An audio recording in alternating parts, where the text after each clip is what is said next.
Hi there, it's Gabrielle Nicolay from Speech Kids and Raising Orchid Kids, and I am delighted to be talking to Jackie Beach. Jackie, thank you for being here. Thank you. I love it. We are going to talk about Rally today, which is like so much fun for you, right? It is. I love Rally. It's definitely something that is a piece of my heart. And every chance I get to chat about it, I am more and more confident that I want to share it with people. That's awesome. So, okay, I want you to tell the good people a little bit about you and your background, sort of where did you come from? And then we're going to talk about what Rally is, I promise. But first, tell them about you. Fantastic. So I was a teacher for many years, 10 years. And then I became the director at a really lovely private school in the area. And during that time, I also had my own children. And my experience as a new mom paired with my time as an educator and an admin led me to really open my eyes to what it is to be a parent and some of the stressful things that come along with that. And that is actually how I got to know you. You came to the school and we sat down and chatted, and the rest is history. Yeah. And so this school, which was just an absolutely lovely place that you ran, by the way, Yeah. um, was very supportive of kids who had some different developmental challenges. Sure. Yeah. It was. And one of the things that was really important to me as my time while I was an admin there was to sort of create that space. It felt really important and it felt very necessary. When I became a parent, I was all of a sudden on the other side of the table where services and intervention became a part of my daily life. And it really impacted me. And even with my background in early childhood, it sort of rocked me how hard it was to know my next best choice and what my trajectory was going to be as far as decision making. So I kind of threw myself into creating a space that would be inclusive, welcoming, and empower parents to play a role in their child's time as a student and as a developing lovely little person that meant so much to these families. It was really hard to watch parents and their voices sort of be shut down by specialists and therapists. I saw myself in them a lot.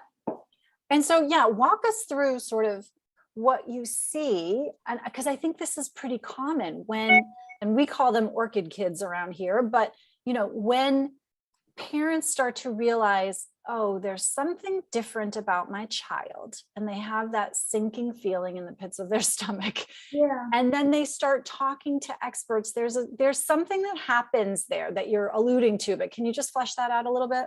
Yeah. So I think it happens in different ways for different people. I was a NICU parent. So for me, I knew the minute I left that NICU what was in front of me.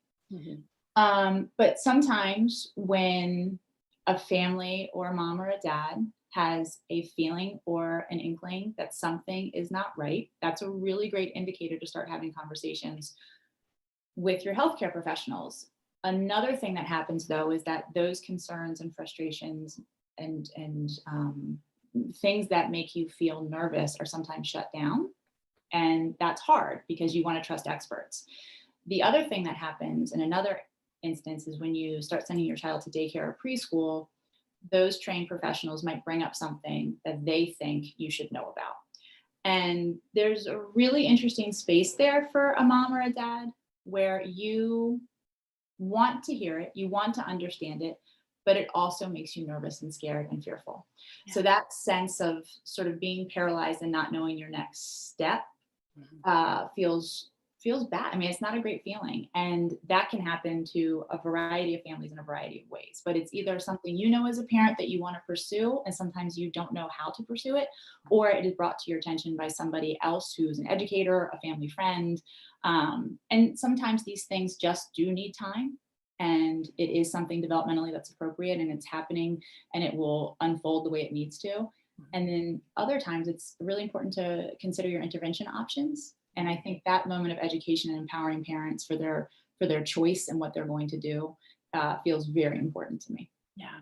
And, we on the professional side of things don't always get it right either. Like, we bring up concerns and we I've been in meetings where I've botched it. I've been in meetings where other professionals have botched it. And sometimes, our own baggage gets in the way of transmitting a message. And the message I hear, from you, and that we feel really strongly about sort of together, is this notion that we're all here to help the child. Right. Like, really what we want is to discover, like, who are you? Why are you here? What can you do? Yeah. And where do you need a little help? Absolutely. You got it right. And you said something really wonderful that really makes you an outlier, which is you are willing to understand that this is not an exact science, right?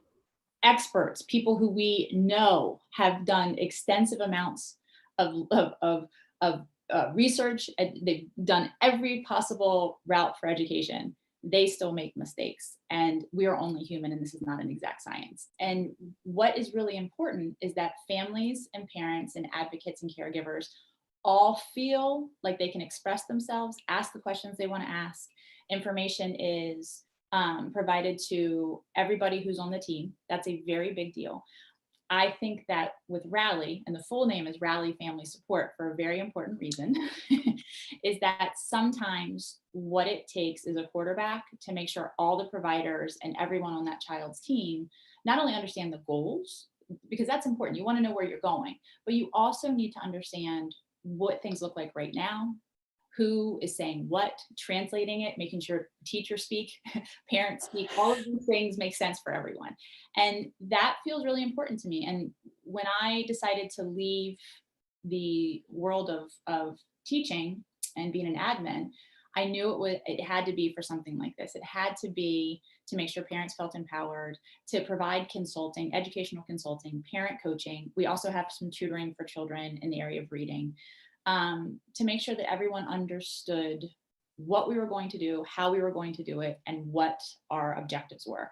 Because it's a lot of cooks in the kitchen, and that's intimidating. When you are a scared parent and you got a lot of people expressing a lot of things to you, it feels scary. Plus, you're totally emotionally dysregulated because you love your child, and there's a lot of emotional investment. So you're not your best critical thinking and problem solving state. And I say that from experience. Fear can make you completely, you are unable to process the information the way you need to. And that's not great. That hurts you more. So I definitely want to make sure that I provide a space for parents to have a quarterback, process the information, match them up with therapists and intervention specialists that match their personality and their trajectory and like what they want, because it's a matchmaking moment too. You might not be great for everyone, which I do not think is true. I think no, it's totally true. But I think it has to work. I think it has to work. And I think that's really overlooked in this process. And that's where a lot of the consulting comes from, or ends up being. Also, I work with schools. I work with little kids, private school, early childhood, pre-K through third. I work with families with toddlers. I love a toddler. Toddlers to me are so dreamy and fantastic. I know you and me both. They're just wonderful. But with schools, especially private schools and daycares, making sure it's accessible to the teacher. Accommodations are appropriate, developmentally appropriate. That's a big one. If families choose to work with both county and private resources, getting everyone on the same page. I'm going to do that a million times. Now, wait, I'm going to pause you there because that's huge. So I want to just summarize here basically, and we're going to talk about how, like, I want you to give me a case study of like a family that you're working with and how you're helping them. But what I hear you saying is, number one, you're the quarterback. You're standing in the middle, in the eye of the hurricane, pulling in information from all the different sources. And if there's multiple people on the team, if the child gets OT, speech, special education, for example, they might be getting school OT, private OT, school SLP as speech therapist, private SLP, and then they might have a tutor, they might have all number of things. So that's like anywhere between one and a lot of people. And then you started to mention county but county and private therapy. So what exists because of the laws in our country is that every child is entitled between the age of birth to 5 to a free evaluation, and if they qualify through their county, free therapy services or reduced cost therapy services when they qualify. So that means that some kids get special education services through their county in which they live. Right. And it also means that oftentimes those services are not very much because it's poorly funded and they don't have the capacity and any number of things. So they might supplement with private therapy. So enter Jackie and Rally. And so walk us through that. So one of the a common scenario that I see is, you described it perfectly. A child qualifies via the county for services, but it may not be everything that is necessary. So a family, when they're able, will supplement with private resources, a private therapist. And that creates a really interesting Venn diagram. Because what one therapist views as a priority, another therapist may disagree and have more time to focus on other goals. This causes a sense of confusion for the teachers and the parents. So one of the moments that's really vital, and one of the things that Rally tries to be the catalyst of, is having a very clear approach to what the families need to do at home to support specific goals. When a therapist is communicative and they have time and the ability to really make sure parents understand objectives and learning goals, that often takes care of itself. But when therapists are busy, or they only have so much time they are allowed to provide, that message can become very confusing and convoluted. So making sure that a private speech representative and a county speech pathologist are providing information to the parents and then looking at that information and deciding where the parents can be impactful. That's a very big deal because, one, it empowers the parents and it makes parents feel like they are a part of the process. It is their child. They want to do the work. They want to help. They are left to feel as extra, as these superfluous sort of pawns in this, but that's not true. They can do some really, really, really important work. So making sure that we have some identifiable goals that I can provide to parents that match and can work from both viewpoints of the two resources that they have is a really big deal. And that's how I would insert myself with a speech pathologist. And what's interesting, and you will totally appreciate this, sometimes it's being a resource for a parent as just a person to go to when they have a silly question because they feel worried. They feel worried about asking a professional. One I get a lot is, what's the difference between speech and language? I don't get it. And it's not because they aren't listening. It's because they are stressed out, they're fearful, they're worried. And so when they're receiving that very baseline foundational piece of information, they're not receiving it. So reaching out to me to be able to clarify something very small like that at a non-expert level. I'm not an intervention specialist. I'm not a therapist, but to be able to provide as an educator some really foundational moments helps them buy in, be a part of the process, and be excited.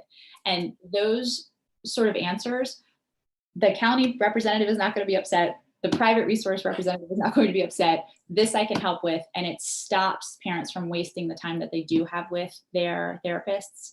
And they can get to the really nitty gritty, the big stuff they want to ask. They don't have to waste time on the small foundational stuff.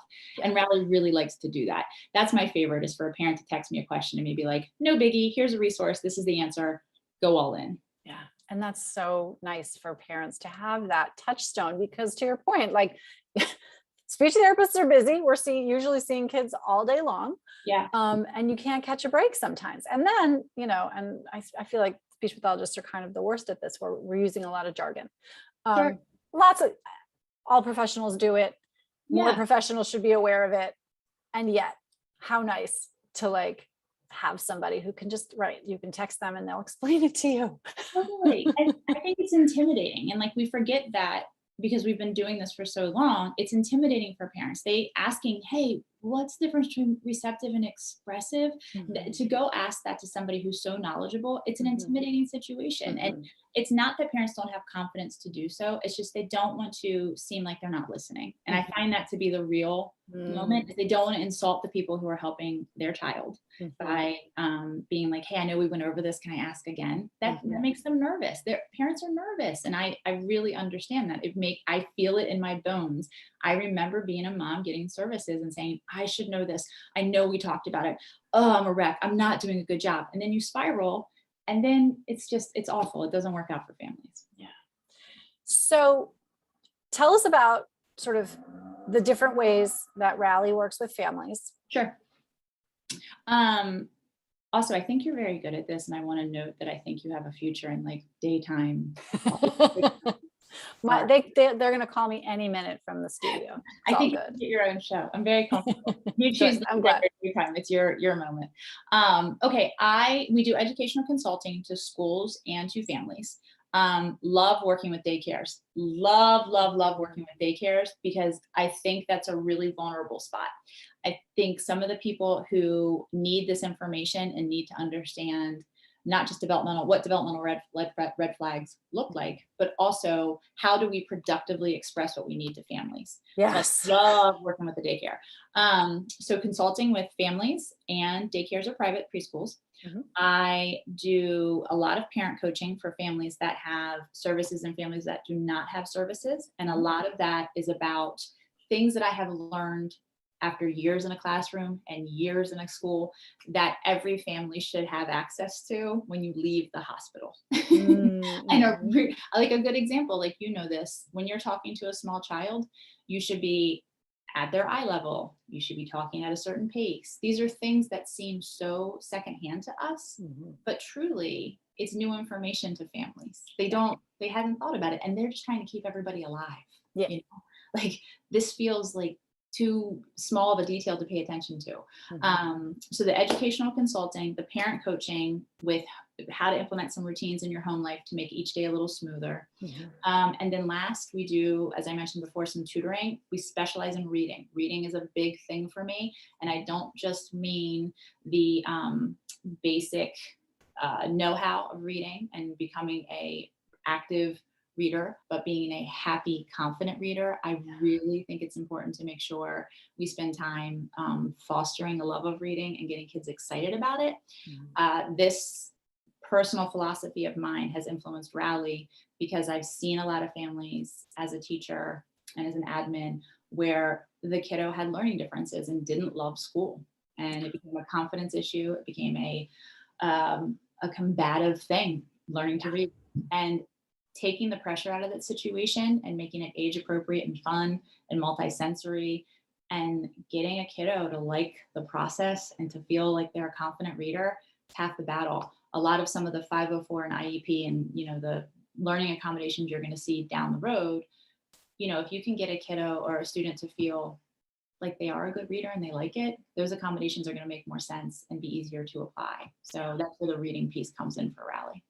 This is a whole other conversation, so we're going to leave it there. But like this confidence piece, this like calm, regulated space that parents are not in, and oftentimes the kids we work with are not in enough. Totally. What I hear, the common thread I'm hearing is like, we're just getting everybody better regulated. Everybody, let's come back, Let's come back. Yeah. And we will come back to it because you and I could talk about the neurobiology and the psychology of all of this for hours. Oh yeah. It's a really big piece of training that I spend a lot of time connecting to teachers and parents about, because when you're with little kids, you have to remember it for yourself, not just for them. They need it, but you're co-teaching it, you're co-regulating. And that's really important. Yeah. If people want to get a hold of you, where do they do that? So I have a website, www.rallysupportsfamilies.com, and my email is jbeach@rallysupportsfamilies. J Beach.